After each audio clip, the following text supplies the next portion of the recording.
بسم اللہ الرحمن الرحیم۔ سب ناظرین کو علم اسلام چینل میں خوش آمدید اور خلوص بھرا سلام۔ آج کا عنوان 3 دوست اور حلوہ۔ یہودی، عیسائی اور ایک مسلمان تینوں اکٹھے سفر کر رہے تھے۔ راستے میں ایک گاؤں میں انہوں نے قیام کیا۔ رمضان شریف کا مہینہ تھا۔ گاؤں والوں نے تینوں کو مسلمان سمجھا اور روزوں کی افطاری کے لیے ایک شخص ان کے لیے حلوہ پکا کر لے آیا اور انہیں دے گیا۔ یہودی اور عیسائی دونوں نے مشورہ کیا کہ یہ ہمارا ساتھی مسلمان روزے سے ہے، اگر حلوہ اس وقت کھایا گیا تو یہ زیادہ کھا جائے گا، ہمارے حصے میں کم آئے گا، اس لیے کسی بہانے اس حلوے کا کھانا صبح تک ٹالیں تاکہ یہ روزے سے ہو اور سارا حلوہ ہم دونوں کھا سکیں۔ چنانچہ وہ مسلمان ساتھی سے کہنے لگے، بھائی ہم بد ہضمی میں مبتلا ہیں، اس وقت ہم حلوہ نہیں کھائیں گے، ہمارا یہ خیال ہے کہ حلوہ محفوظ رکھیں اور صبح کھائیں۔ مسلمان نے کہا، نہیں، حلوہ تازہ تازہ ہی کھانا بہتر ہے، آخر کل تک صبر کرنے میں کیا تک ہے۔ انہوں نے کہا، ہم جان گئے تیری نیت یہ ہے کہ تو روزے سے تھا، تو ہی سارا حلوہ ہڑپ کر جائے، ہم تو ایسا بھی نہ ہونے دیں گے۔ حلوہ کو اس وقت محفوظ رکھ دیتے ہیں، صبح اٹھیں گے تو اس رات ہم تینوں نے جو خواب دیکھا ہوگا وہ سنائیں گے، پھر جس کا خواب سب سے اچھا ہوگا سارا حلوہ اسے دے دیا جائے گا۔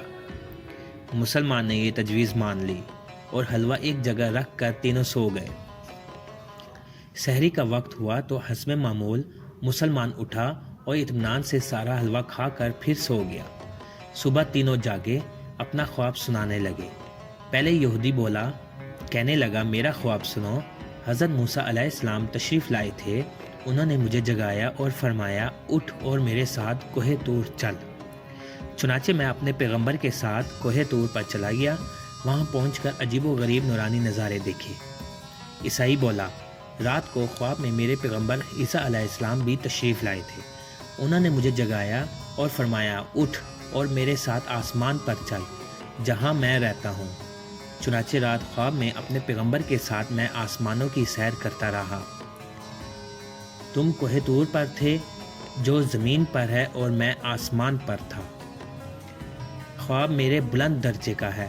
اب مسلمان بولا، کہنے لگا، بھائی سحری کا وقت ہوا تو میرے پیغمبر حضرت محمد صلی اللہ علیہ وآلہ وسلم بھی تشریف لائے تھے، مجھے جگا کر فرمانے لگے، اٹھ دیکھ، ایک تیرا ساتھی کوہ طور پر ہے اور دوسرا آسمان پر چلا گیا ہے، تو اب اکیلا رہ گیا ہے، سحری کا وقت ہو گیا ہے، صبح تم نے روزہ رکھنا ہے، سحری کے لیے حلوہ موجود ہے، اٹھ کر سارا حلوہ کھا لو۔ چنانچہ بھائیوں، اپنے پیغمبر کا حکم مجھے بھی ماننا پڑا اور میں نے سارا حلوہ کھا لیا۔ یہ سن کر یہودی اور عیسائی بڑے پریشان ہوئے اور کہنے لگے، کیا واقعی تو نے حلوہ کھا لیا ہے؟ وہ بولا، خود ہی سوچو، کوئی اپنے پیغمبر کی حکم عدولی کر سکتا ہے؟ انہوں نے کہا، ظالم، ہمیں بھی بلا لیا ہوتا۔ اس نے کہا، آوازیں تو میں نے دی تھیں مگر سنتا کون؟ ایک کوہ طور پر تھا اور دوسرا آسمان پر۔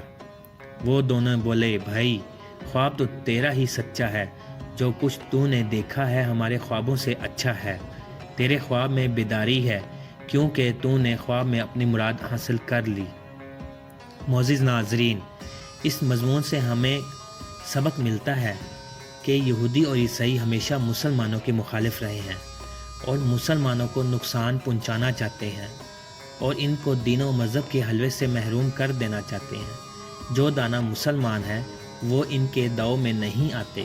اس طرح مسلمان کی طرح آج بھی ہر مسلمان کو چکنا رہنا چاہیے تاکہ کوئی اس کے ایمان کے حلوے کو اڑا نہ سکے۔